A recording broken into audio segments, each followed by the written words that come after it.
Hello everyone, আজকে আমি বানাতে যাচ্ছি একটি কিউট ফ্লাওয়ার। অনেকগুলো পেপার কেটে নিয়েছি, সেগুলোকে রং করব। সেজন্য রেড ও হোয়াইট কালার মিক্স করে নিলাম। 8টা হোয়াইট পেপার রেখে বাকি সবগুলো রং করে নেব।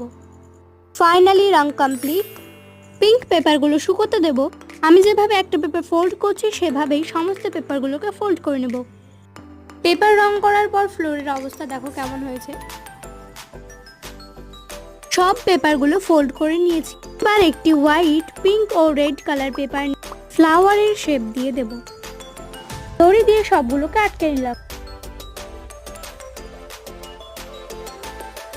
প্রথমে ফার্স্ট লেয়ারে পেপারটাকে উপরের দিকে তুলব, তারপর সেকেন্ড লেয়ার এবং থার্ড লেয়ারে পেপারটা তুলে নিলেই এটা কমপ্লিট।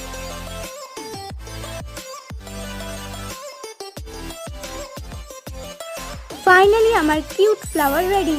এবার এটাকে দিওয়ালির কাজে লাগাবো। তোমরা চাইলে এভাবেই ফ্লাওয়ার করে রেখে দিতে পারো।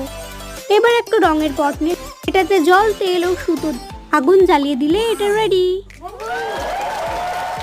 This is so pretty. কেমন লাগলো কমেন্ট করো, সাবস্ক্রাইব করো। Bye bye.